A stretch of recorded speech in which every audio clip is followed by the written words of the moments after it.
আপনারা আমার সম্পর্কে কিছুই জানেন না।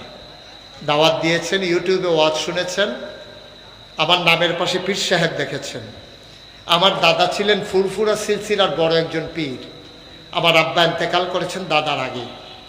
দাদার এন্তেকালের আগেই দাদা আমাকে খেলাফত দিয়েছেন, দরবারের দায়িত্ব দিয়েছেন। সেদিন আমি প্রাণ ভরে কেঁদেছিলাম। আমার বড় ভাই আছে, 3 জন চাচা আছে। কাউকে দায়িত্ব না দিয়ে আমাকে দেওয়ার পরে আমি অস্থির হয়ে গেছি। আমি বলছিলাম, দাদা আমার তো বড় একজন ভাই আছেন, দিলে ওনাকে দেন। 3 জন চাচা আছে, ওনাদেরকে দেন, আমাকে কেন? আমার দাদা আমাকে জড়িয়ে ধরে বলেছিলেন যে আমি বুঝি কারে দেওয়া লাগবে, আমি বুঝা শুনেই তোমারে দিচ্ছি। আলহামদুলিল্লাহ বলবেন না? আমার দাদাকে বললাম, আমাকে যদি পীর বানাইতে হয় তাহলে আমার কিছু জমিন দেওয়া লাগবে। জমি দিয়া তুমি কি করবা? আমি বললাম, আমি তো গতানুগতিক পীর হতে চাই না। সবাই যেমনি বইয়া বইয়া খায়, মুড়ি দেয় না টেহা দেয়, আর হেবারা বইয়া বইয়া খায়। দিক কুন্ডা ফাঁস কুন্ডা বোঝা যায় না। ফেডে ফুডে এমন এক বাপ ধরে বইয়া রয়েছে, এটা কি বেড়া না বেডি, এডো আন্তাজ করণ যায় না। আমি বলছি, আমি তো সেই পীর হতে চাই না দাদা। কয় তাইলে তুমি কি পীর হতে চাও? আমি বললাম, নাগা হিসেবে দিনের একটা মারকাজ, এখানে আসবে মানুষ অন্ধকারে আলো নিয়ে চলে যাবে ইনশাআল্লাহ। এখানে আসবে গোমরা হয়ে হেদায়েত নিয়ে চলে যাবে। আমার দাদা আমাকে মাত্র 9 শতক জায়গা দিচ্ছে। কয় শতক? আমার এনামুল কই? এনামুল আমাকে দাওয়াত দিতে গেছিল, আরও কে কে গেছিল না? আমার এনামুল দেখে আসছে দাদার এন্তেকালের পরে। দাদা দিছিল কয় শতক? আমি কিনছি 1800 শতক। আমার মাদ্রাসার এরিয়া 18 একর। মারহাবা বলবেন না? আমার এখানে 10টা প্রতিষ্ঠান। জেকির আসকারের জন্য একটা খানকা আছে, একটা আলিম মাদ্রাসা, নুরানি মাদ্রাসা, হাফিজিয়া মাদ্রাসা, ধাতব্য চিকিৎসালয়, গণপাঠাগার, গবেষণাগার, ছাত্রাবাস, ইয়াতিমখানা, মসজিদ। এই 10টা প্রতিষ্ঠান আমার এখানে চলতেছে। মসজিদের কথা আপনারা সবাই শুনছেন না? সবাই শুনেছেন ইউটিউবে না? আমার এই 10টা প্রতিষ্ঠানের পরে আমার মসজিদটা ছিল টিনের ঘর। আমি চিন্তা করলাম, অনেক জায়গায় তো মসজিদ আছে, মাদ্রাসা আছে, কিন্তু জায়গায় জায়গায় তো হাসপাতাল নাই। যেই চিন্তা সেই কাজ। আমি শুরু করে দিলাম কাজ। ইঞ্জিনিয়ারদেরকে আমার দরবারে যারা মুরিদ, 10 জন ইঞ্জিনিয়ার ডাকাই আনলাম। আমি বললাম, নিচতলায় হাসপাতাল হবে, দোতলায় 3 তলায় মসজিদ হবে, একটা ড্রয়িং করো। ওরা একটা ডিজাইন করে কিছুদিন পরে নিয়ে আসলো। আমি দেখলাম বিশাল এক ডিজাইন। আমি বললাম, এটা কি? হুজুর ওই যে বলছিলেন মসজিদ আর হাসপাতাল, আপনি নিয়ে এসেছি। আমি বললাম, এটা তো অনেক বড়। কই যে হুজুর একটু বড় করেই আঁকছি। আমি বললাম, এখানে নামাজ পড়বে কত লোক? এটার ভিতরে নামাজ পড়তে পারবে একসাথে 6000 লোক। কয় হাজার? কথা হয় না, কয় হাজার? 6,000। আমি বললাম, বলো কি, এটা করতে কত লাগতে পারে? ওরা আমাকে আইডিয়া দিল 30 কোটি টাকা। কয় কোটি? সত্যি আমি ভয় পাইছি। আমি ছোটো মানুষ, গরিব মানুষ, এই দাওয়াত টাওয়াত খাই, কোনো মতে চলতে আছি। আমার এই 30 কোটি টাকা কইছে পরে আমার শরীরে একটা কাপ দিয়ে উঠছে। আমি বললাম, বেড়া তোরা রেখে আমি মসজিদ হাসপাতাল করতাম, কনে তোরা ইচ্ছা করে এই কাম করছো, ডর দেখাইতেছ যেন আমি করতাম না পারি। কই জি না হুজুর, মনের তে করছি, আপনি সাহস কইরা নামেন। আমি তখন নিয়ত করলাম যে আল্লাহ, ইনশাআল্লাহ যদি এই মসজিদ মাদ্রাসার হাসপাতালের কাজ আমি করবো ইনশাআল্লাহ, 1 বছরে মোস্তাক ফয়েজি মাহফিল করে যত টাকা হাদিয়া, পিছনে কথা বললাম না, 1 বছরে ওয়াজ করে যত টাকা হাদিয়া পাই, পুরো 1 বছরের হাদিয়া আমার মসজিদ আমি দান করে দেবো ইনশাআল্লাহ। আমি 1 বছরে 25 লক্ষ টাকা জমাইছি। কয় লাখ? 25 লাখ জমাইয়া আমি মসজিদের কাজ শুরু করেছি। যত মানুষ খবর পাইছে, দেশে বিদেশে কত মানুষ কতভাবে টাকা পাঠাইছে। আমি মালয়েশিয়া গেছি, আমি রাস্তার ভিতরে হাঁটতে পারি না, মানুষ ওই কবি বিলে কিতা একটা কইসলাম, এটা তো আপনি জানছেন, হ্যাঁ মুরব্বী না কিতা বিলে কইসলাম।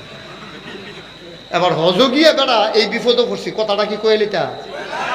আমি হজগিয়া বিসফালা দিয়ে হুজুর হাঁটতে আছি, এমন সময় সৌদি আরবের 2 সুইটটা ফোলা তার আব্বা আম্মারে টাইম না আমার কাছে আনছে। আমি তো কই কিতারে এইতারে আমার কাছে আনে যে রে, আইনা সেটা ফোলা ফেলে শুধু ফোলা ফেলে আঙ্গুল দেওয়া দেখায়, মুরব্বী মুরব্বী। আমি কই বেড়া বাংলাদেশও বুর্খা গাও দনের বাহির হইছে, আর তোরা এখন আমার আঞ্জা দিয়ে ধরা লইছ বেড়া, কি এক বিপদে আছি। তা যাই হোক, আল্লাহর খেলা তো। এই মালয়েশিয়া রাত্রে 1টা 1:30 আমি রাস্তা দিয়ে হাঁটি, দেখি যে ওই বাংলাদেশের ফলাফেন ডিউটি করিয়া ফফাত করে আটতে আছে, দৌড় দিয়ে গিয়ে আবার ফিরে আইয়ে হুজুরে দি আমি কহ হুজুরে কি ঘটনা কি? পকেটটা বার করে রাখো হুজুর, মসজিদ যে করতেছেন 500 রিঙ্গিট পকেটে লইয়া ঘুরতে আসি, এটা ফাড়ানের লেগে আপনারা পাইছি হাতে দিয়া দিই, আমাকে দিয়ে দাও। আমি মাহফিল ছেড়ে যখন যাই দরবারে, তখন আমি রাতের বেলা মসজিদের ছাদে উঠি। গত সেপ্টেম্বর মাসের 19-20 এই 2 দিনে মসজিদের 2 তলার ছাদ হয়েছে। 24 সালের 1 জুন 1 তলার ছাদ হয়েছে। আমি ছাদের উপরে উঠা আকাশের দিকে তাকাই, আল্লাহর লগে কথা কই, আল্লাহ আমি যে মহাযজ্ঞ শুরু করলাম, এই বিশাল কাজ শুরু করলাম, আমি যদি মরে যাই তাহলে এই কাজটা কে শেষ করবে? আমি আমার একটুর হায়াত দাও, যেন কাজটা শেষ করে আমি মরতে পারি। আমি ঘুমাইতে যাই, ঘুমাইতে পারি না। আমি বলি আল্লাহ, তোমার বন্ধু নবী ওয়াদা করেছেন, মান বানা লিল্লাহি মসজিদান বানাল্লাহু লাহু বাইতান ফিল জান্নাহ, যে দুনিয়াতে মসজিদ বানাবে তুমি নাকি আল্লাহ জান্নাতে তার জন্য ঘর বানাবা। আল্লাহ আমার এই মসজিদে আমি বাচ্চা ছেলেরা বিকেলবেলা খেলতেছে মসজিদের সামনে, এক ভিক্ষা করা মহিলা ডাক দিছে, আয় ছেলেরা এদিকে আসো, এটা কি বানাইতেছে হুজুরে? কয়টা মসজিদ আর হাসপাতাল, কয়েকটা খাড়ি আনো, একটা বল আনো, খাড়ি আনো। আনছে পরে বেরি সারাদিন ভিক্ষা করে যা পাইছে দিয়া সেটা কইতে আছে, সারাদিন তো ভিক্ষা করে সবসময় বাড়িতে নেই, আর যে মসজিদে দিয়ে গেলাম না। সুবহানাল্লাহ বলবেন না? রাতের বেলা সিএনজি যায় আমার এখান দিয়া গ্যাস আনার জন্য, ওই দান বাক্সের কাছে দাঁড়িয়ে টাকা দিয়ে আমি ছাদ থেকে দেখি, আমার চোখে পানিতে আমার গাল ভিজে যায়। আমার মসজিদ আমার স্বপ্ন। আমি ঘুমাইতে গেলে স্বপ্নে দেখি মসজিদ, আমি এই খাইতে গেলে চোখের সামনে মসজিদ ভেসে ওঠে, আমার এই স্বপ্নের মসজিদ। গতকালকে আমি দরবার থেকে বের হয়েছি, আমি দেখলাম, দেখি তো কত টাকা খরচ হয়ে গেল, হিসাব মিলিয়ে দেখলাম প্রায় 6 কোটি টাকা আজকে পর্যন্ত খরচ হয়ে গেছে। আলহামদুলিল্লাহ বলবেন না? আমি সবার কাছে আপনাদের কাছে দোয়া চাই, আমার এই স্বপ্নের মসজিদ, আমি তো একদিন মরে যাব, থাকবো না। মসজিদ মসজিদের জায়গায় থাকবে, হাসপাতাল হাসপাতালের জায়গায় থাকবে। আমি সেই পিসাব না, আমারও লক্ষ লক্ষ মরিদ আছে, আমি ইচ্ছে করলে বৈশা বৈশা খাইতে পারি, কিন্তু লজ্জা লাগে, শরম লাগে। আমার তো তাদেরকে দেওয়া উচিত, তাদের কাছ থেকে নেই কেমনে আমি? এই যে আপনার করোনা গেল, আমি বাজার করে করে রাতের বেলা আমার ড্রাইভারকে নিয়া পটলা লইয়া লইয়া আমি রাতের অন্ধকারে আমি দরজার ভিতরে নক করে বাজার করে দিয়ে আসছি। এই গত বছর বন্যা হয়েছে আমার এলাকায়, 15 দিন আমি সংসার থেকে বিচ্ছিন্ন ছিলাম, বুক পানি কোমর পানি ভেঙে ভেঙে আমি মানুষের ঘরে ঘরে চাল ডাল নিয়ে দিয়ে আসছি। কত পুরুষ কত মহিলা আমার দেখে কেঁদেছে যে হুজুর আপনি কি শুরু করছেন, আপনি কি পাগল হয়ে গেছেন? আপনার মতো মানুষ পানিতে নেমে গেছেন। আমি বললাম আপনারা আমাকে দেখতে মন চায়, আমার মন চায় না, আমারও তো কিছু দায়িত্ব আছে। আমি এইভাবে সমাজ বিনির্মাণের চেষ্টা করি একটু কাজ করে যাওয়ার জন্য। এই চিন্তা থেকেই আমার এই মসজিদ, আমার এই হাসপাতাল, আমার এই 10টা প্রতিষ্ঠান।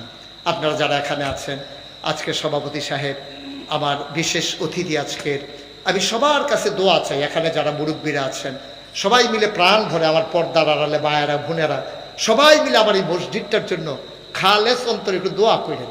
আর কেউ যদি মনে করেন যে হুজুর আপনার মতো মানুষ যদি 25 লক্ষ টাকা দিয়ে মসজিদে শরিক হতে পারেন, তাহলে আমি কি 5টা হাজার টাকা দিতে পারবো না? আমি কি 10টা হাজার টাকা দিতে পারি না? আমি কি 1টা হাজার টাকা, অন্তত 50টা টাকা দেওয়ার ক্ষমতা তো আল্লাহ আমাকে দিছে। যদি কেউ মনে করেন শরিক হতে চান, মোস্ট ওয়েলকাম, আহলান সাহলান মারহাবা। আমার এই ধাতব্য চিকিৎসালয় মসজিদে আপনাকে স্বাগতম। আপনি যেন কিয়ামতের ময়দানে বুক উঁচু করে বলতে পারেন, আল্লাহ তোমার ঘর মসজিদ বিনির্মাণে আমি 2টা টাকা দিছিলাম, আমি বিনিময় চাই, জান্নাতের ভিতরে ঘর চাই। আল্লাহ অবশ্যই দিয়ে দেবেন, কারণ নবীর ওয়াদা। সুবহানাল্লাহ বলবেন না? আল্লাহ যেন প্রাণ ভরে, আল্লাহ যেন কবুল করে, আমি প্রাণ ভরে দোয়া করব। কেউ আছেন যে হুজুর ইনশাআল্লাহ আমি নগদ ইনশাআল্লাহ? মাশাআল্লাহ মাশাআল্লাহ। আমার ভাই বসে বসে কেঁদেছেন, আমার ভাই আলেম মানুষ, বসে বসে চোখের পানি ছেড়ে দিয়ে কেঁদেছেন। আমার ভাই লাভ দিয়ে উঠে আসছেন, 1,000 টাকা দিয়েছেন আমার মসজিদের জন্য, আমি প্রাণ ভরে দোয়া করি। দিনই ভাই মাশাআল্লাহ। আমার আরেক ভাই 500 টাকা নগদ দিয়েছেন, আল্লাহ যেন কবুল করে, আমরা প্রাণ ভরে দোয়া করবো ইনশাআল্লাহ। আমার আরেক ভাই উনি দিয়েছেন। আচ্ছা মাশাআল্লাহ, তাড়াতাড়ি খেলেন। জি, একটা লোক উঠেন না দয়া করে, আপনি পারলে। মাশাআল্লাহ মাশাআল্লাহ। জামাই বিদেশে থাকে, আব্দুল আপনি একটু এদিকে থাকেন, এনামুল একটু এদিকে থাকেন। জি জি ভাইয়া। আরেক ভাই 1000 টাকা দিয়েছেন মাশাআল্লাহ, আরেক ভাই দিয়েছেন 500, আহারে মুরব্বী মানুষ 500 টাকা দিয়েছেন। আর আপনারা আমার যারা ভলান্টিয়াররা কই, মাহফিলের যারা ভলান্টিয়ার, তোমরা একটু ভিতরে যাও, তোমরা একটু ভিতরে যাও। যারা দিতে চায় এই যে এনামুল, এই বাচ্চার টাকাটা দেন। আরে ছোট্ট মানুষ, আল্লাহ শেফা দেখ, আল্লাহ শেফা দেখ, আমি দোয়া করি। ঠিক আছে ঠিক আছে, উঠেন না কেউ ভাই, তাহলে আমি শরম পাবো। আমি তো আমার জন্য চাই নাই, আমি মুশতাক হয়ে যে হাত পেতে কোনোদিন বাংলাদেশে কেউ বলতে পারবে না একটা টাকা দিচ্ছি। আপনি উঠে গেলে আমি বিব্রত বোধ করব। যারা আছেন একটু বসেন, 2-1 মিনিট সবাই। কই ঢুকো না তোমরা ভিতরে, ছেলেরা যাও একটু ভিতরে, দাঁড়াই রয়েছে, একটু পট করে যাও। 100, 200, 10, 20, 50 একজনও খালি যাইয়েন না, আল্লাহ ঢাইলা দেবে ইনশাআল্লাহ। নিয়ে কুলাইতে পারবেন না, আমরা সবাই মিলে এখন দোয়া করব। আল্লাহ আল্লাহ তুমি মনের আশা পূরণ করে। উঠেন না ভাই, পারলে দেন, না পারলে নাই, জুড়াজুড়ি নাই, কিন্তু আপনি উঠেন না, দয়া করে একটু সুযোগ দেন, আমরা সবাই মিলে দোয়া করবো। মায়েরা বোনেরা যারা আছেন, কেউ যদি পারেন, মহিলাদের প্যান্ডেল আছে, তাইলে 2-1 ভাইকে ওইখানে দেখেন পাঠাই দেওয়া যায়। আচ্ছা, মহিলাদের ভিতরে একজন দায়িত্ব নিয়া, আপনি যদি কেউ মসজিদে দিতে চায় আপনি একটু নিয়ে নেন। মহিলাদের, আমার বোনদের মাঝে আমার কোনো মা, আমার কোনো বোন পারলে আপনি দায়িত্ব নিয়ে কাউকে দিয়ে পাঠাই দেন, আল্লাহ বরকত দেবে ইনশাআল্লাহ। আমরা সবাই মিলে এখন দোয়া করব। আমার ভাইয়ারা মাশাআল্লাহ অনেক টাকা দিচ্ছেন, আল্লাহ যেন কবুল করে, আমি প্রাণ ভরে দোয়া করবো ইনশাআল্লাহ। আমার অনেক ভাই 500, 1000 মাশাআল্লাহ, সবাই দোয়া করি আমরা, এখনই দোয়া হবে, আল্লাহ যেন কবুল করে। আমরা সবাই মিলে দোয়া করি, আল্লাহুম্মা আমিন। রব্বানা যালামনা আনফুসানা ওয়া ইল্লাম তাগফির লানা ওয়া তারহামনা লানাকুনান্না মিনাল খাসিরিন। রব্বানা আতিনা ফিদ দুনিয়া হাসানাতাও ওয়া ফিল আখিরাতি হাসানা ওয়া কিনা আযাবান নার। আয় আল্লাহ তাআলা, তুমি তোমার কুদরতি নজরটা দিয়া আজকের এই মাহফিলের দিকে তুমি তাকাইয়া দেখো গো মাওলা। আমরা যারা হাত বাড়াইলাম, আমাদের জীবনের গুনাহগুলো তুমি মাফ করে দাও। এই জীবনে আমরা আর গুনাহ করব না। আয় আল্লাহ, হাতের গুনাহ, পায়ের গুনাহ, চোখের গুনাহ, মুখের গুনাহ, সমস্ত অঙ্গ প্রত্যঙ্গের গুনাহ মাফ চাই। মাওলা রব্বে করিম, আমাদের জীবনের গুনাহগুলো তুমি মাফ করে দাও। আমাদের আব্বা আম্মা যাদের কবরগুলারে তুমি মাওলা জান্নাতের টুকরা বানাইয়া দাও। ও রাব্বির হামহুমা কামা রব্বায়ানি সাগীরা, রাব্বির হামহুমা কামা রব্বায়ানি সাগীরা। আয় আল্লাহ তাআলা, আমাদের যাদের আব্বা নাই, আমাদের যাদের আম্মা নাই, আব্বা আম্মার কবর জান্নাতের টুকরা বানিয়ে দাও। মাওলা রব্বে করিম, আমাদের যার যত অভাব আছে তুমি দূর করে দাও, যার যত পেরেশানি আছে উদ্ধার করে নাও, যারা ঋণগ্রস্ত ঋণ মুক্ত বানাইয়া দাও, যারা অসুস্থ শিফায়ে কামেলা নসিব করে দাও। আমাদের সবাইকে তুমি মাওলা কবুলার মঞ্জুর করে নাও। আল্লাহ, বাংলাদেশকে তুমি হেফাজত করো, এই দেশের স্বাধীনতা সার্বভৌমত্ব তুমি রক্ষা করো। আমাদের মাথার উপরে সৎ যোগ্য, তোমার ভয় অন্তরে আছে এমন নেতা আমাদের মাথার উপরে তৈরি করে দাও আল্লাহ। আমরা বড় দুঃখী মানুষ, তুমি কুদরতের মাধ্যমে আমাদের দুঃখ দূর করে দাও। বহির শত্রু, আভ্যন্তরীণ শত্রুর হাত থেকে তুমি মাওলা আমার এই বাংলাদেশকে হেফাজত করো। টাকা দিল, পয়সা দিল, বুদ্ধি দিল, পরামর্শ দিল, মাহফিলে হাজির হলো, যে যেমন করে মাহফিল সাজালো, কিয়ামতের দিনে মুসিবতের সময় আজকের মোনাজাতকে সবার জন্য নাজাতের উসিলা বানাইয়া দিও ইয়া রাব্বাল আলামিন। ও মাওলা রব্বে করিম, আমি আসি আর না আসি, আমি থাকি আর না থাকি, আজকের এই মাহফিল উপযুক্ত খাদেম দিয়া কিয়ামত পর্যন্ত তুমি মাওলা কায়েম আর দায়েম রেখে দিও। একদল আলেম নাকি এমন আছে যাদের চেহারার দিকে তাকাইলে গুনাহ ঝরে ঝরে পড়ে যায়। আমরা গুনাহগারের চেহারা এমন চেহারা বানাইয়া দাও। একদল আলেম নাকি এমন আছে যাদের হাতে হাত লাগাইয়া মুসাফা করলে আমল নামায় আর গুনাহ থাকে না। আমরা গুনাহগারের হাত এমন হাত বানাইয়া দাও গো আল্লাহ। রব্বানা ফাগফির লানা যুনুবানা ওয়া কাফির আন্না সাইয়্যাতিনা ওয়া তাওয়াফানা মাআল আবরার। আমিন আমিন আমিন ইয়া রাব্বাল আলামিন।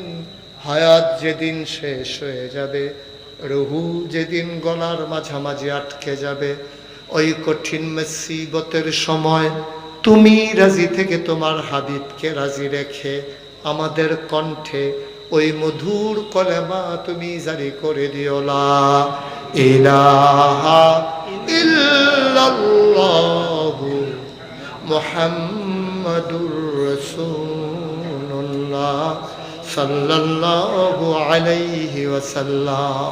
আসসালামু আলাইকুম ওয়া রাহমাতুল্লাহ। ভলান্টিয়ার একটা আপনার সাথে একটা জি শুধু